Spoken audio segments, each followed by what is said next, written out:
민주당에서는 대통령이 답해라. 제가 웃긴 게 뭐냐면요. 여기서 만약에 무죄가 나잖아요. 똑같았을 겁니다. 대통령이 뭐 봐주기 수사를 뭐 지시했고 검찰공화국이고 현직 대통령의 장모가 징역형이 확정됐어요.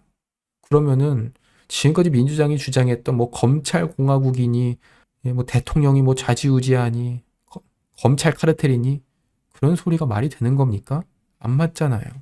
1심이 2021년 12월 달인데 2심이 2023년 7월이고 그리고 대법원 판결이 4달 만에 치러졌어요. 2심에서 3심까지 4달, 1심에서 대법원까지 지금 1심 판결 나고 대법원까지 2년 초스피드로 진행됐죠. 김태우 전 청장도 초스피드로 2, 3년 만에 다 끝내버렸잖아요. 다시 말씀드리면은 우리가 삼권 분립이라고 하지만 실질적으로 이 대한민국을 쥐고 흔들 수 있는 진정한 권력은 사법부입니다. 그 다음이 언론이고요. 우리 대통령은 진짜 말 그대로 행정부를 하나를 가진 거예요. 사법부와 저 언론 이 두 가지가 바뀌지 않으면은 이런 일이 일어나는 겁니다. 여기 그 주심 대법관 진짜 기가 막힌 사람이에요. 살다. 아니 국보법 위반 1호 판사가 말이 됩니까? 판사라는 사람이 뭐예요? 진짜 공정한 기준에 따라서 정치적인 편향도 없어야 돼. 공정한 기준과 신념에 따라서 판결을 내려야 되는 사람이 판사인데 국보법 위반으로 1심에서 징역 3년, 2심에서 징역 2년, 집행유예 2년을 선고받아서 구속됐던 사람입니다. 국보법 위반 전과가 있는 최초의 판사가 대법관인데 기가 막힌 건 우리법 연구회 출신이고요. 더 기가 막힌 거는 이 이훈구한테 국보법 실형을 선고한 판사가 누구냐? 권순일이에요. 그런데 잠깐 여기까지만 보면은 어라? 권순일이 실형을 선고한 거 아니야? 이훈구한테 국보법 실형을 선고한 권순일이 퇴임하면서 본인의 34년 뒤에 후임으로 이 이훈구를 이훈구가 후임으로 이게 제청된 겁니다. 다시요. 권순일이 서울 그 지법에서 초임 발령받아 가지고 2년차 판사 때 이 이훈구 당시 운동권 서울대 운동권이었던 이 이훈구를 재판해 가지고 실형을 때려요. 그런데 이 이훈구가 공부해서 판사로 들어옵니다. 그래서 그때 서울지법에서 같이 일을 해요. 판결 내린 사람이랑 판결 받은 사람이 같이 일을 하는데 둘이 합이 맞죠. 왜냐? 이훈구는 운동권이고 학생운동하고 권순일도 그렇고 그래서 이게 우리법 연구회 이런 진보 성향으로 묶여버려가지고 평소에 잘 알고 지냈다고 하면 친하게 지냈다고 해요. 그리고 이훈구가 권순일을 존경하고 훌륭한 분이라고 해서 모시고 살았답니다. 이 권순일이 대법관 추천위원회 위원으로 참여해가지고 이 이훈구를 후보자로 추천을 한 거예요. 권순일은 이훈구를 이렇게 평가합니다. 훌륭한 인품, 실력, 덕망을 갖춘 법조인. 그리고 결국 이훈구는요. 2심에서 집행유예로 감형이 되고 석방이 돼요. 그리고 그 다음 해에 특별 사면돼서 죄가 사라집니다. 이런 사람이 대법관으로 있다는 게 믿어지십니까?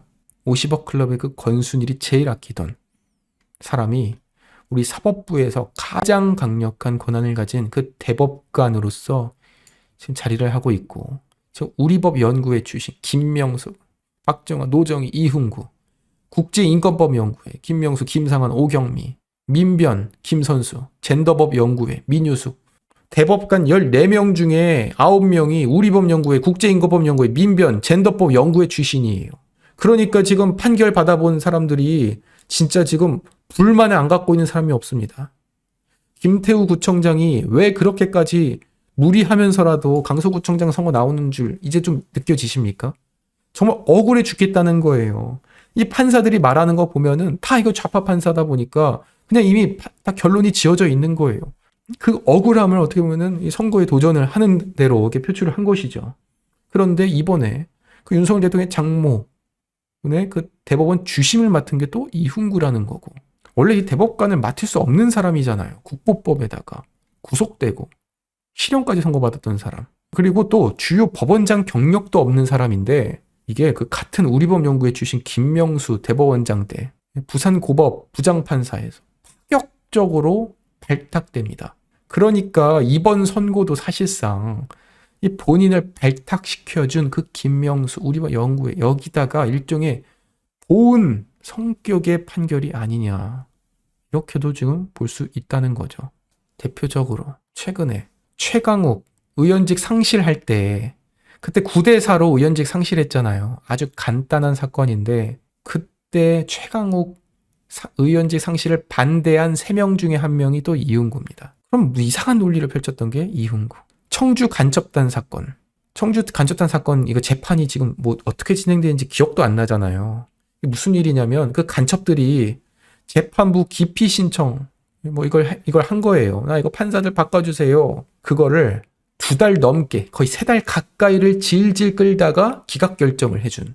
그러니까 재판을 3달 가까이 늦춰준 뭐 이런 사람이기도 합니다. 지금 뭐 MBC에서는 이것 봐라 뭐 대통령이 잘못 없다더니 잘못 있지 않느냐 뭐 대통령이 답하라 이러고 있는데요. 지금 징역 1년 지금 애초에 뭐 최강욱도 뭐 집행유예 나오고 있는데 징역 1년이에요. 불과 몇 달 전에 이재명 같은 그 범죄자 수천억의 그 범죄자한테 법원에서 영장을 기각하면서 위증교사의 경우 범죄 사실이 소명됐다. 그렇지만 당 대표로서 증거인멸, 도주의 우려가 없다고 했죠.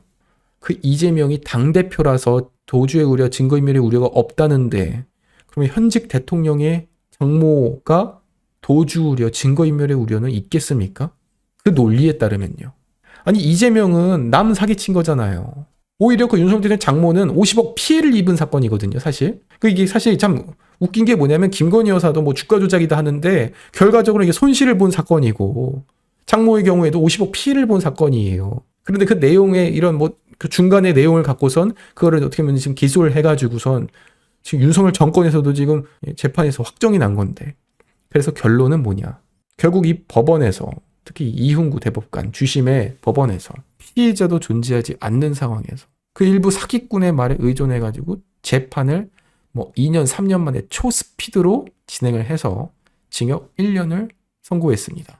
결국 지금 이재명 재판 지금 진행 중입니다. 지금 이 순간에는요, 민주당이 뭐 대통령 보고 답해라 뭐라 하면서 하고 있지만 결국에는 이재명에 대한 부메랑으로 돌아올 겁니다.